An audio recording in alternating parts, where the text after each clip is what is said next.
আসসালামু আলাইকুম। আমি যদি আমার পিক্সেল ল্যাব অ্যাপটি ওপেন করার পরে আপনারা যদি খেয়াল করেন তাহলে দেখবেন টপ বারের ভিতরে যে একটি লেয়ার অপশন আছে, এই লেয়ার অপশনে যদি ক্লিক করার পরে দেখেন উপরে যে লেয়ারটা আছে লেয়ারের মধ্যে একটি টেক্সট আছে। এই টেক্সটটি কিন্তু আমার পিক্সেল ল্যাব অ্যাপে বর্তমানে লাল কালারের আছে।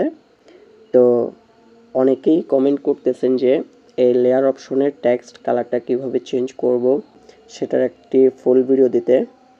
তো আপনাদেরকে তো ভিডিও দিতে আর মন চাইতেছে না, কারণ আমি এতগুলো ভিডিও ছাড়ছি, এতগুলো ভিডিও আপনাদেরকে উপহার দিতেছি, আপনারা কিন্তু লাইক কমেন্ট কিছুই করতে চান না, সাপোর্ট করতে চান না, শুধু ভিডিওটা কোনো রকম টেনে টেনে দেখে এরপরে ফাইলগুলো নিয়ে উধাও হয়ে যান, লাইক কমেন্ট শেয়ার কোনো কিছুই করতে চান না, সেজন্য আর ভিডিও দিতে মন চায় না আমার। তো যারা চাইতেছেন এই টেক্সট কালারটা চেঞ্জ করবেন তাদেরকে বলতেছি, তারা যদি এই শর্টস ভিডিওটাতে 15+ লাইক এবং 20+ কমেন্ট তুলে দিতে পারেন, ইনশাআল্লাহ আমি এই টেক্সট কালারের ফুল টিউটোরিয়াল নিয়ে আসব। তো দেখা হবে পিক্সেল ল্যাব অ্যাপের লেয়ার অপশনে টেক্সট কালার চেঞ্জ করা ফুল টিউটোরিয়ালে।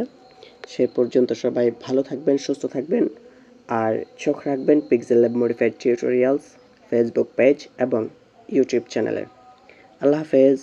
আসসালামু আলাইকুম রহমতুল্লাহ।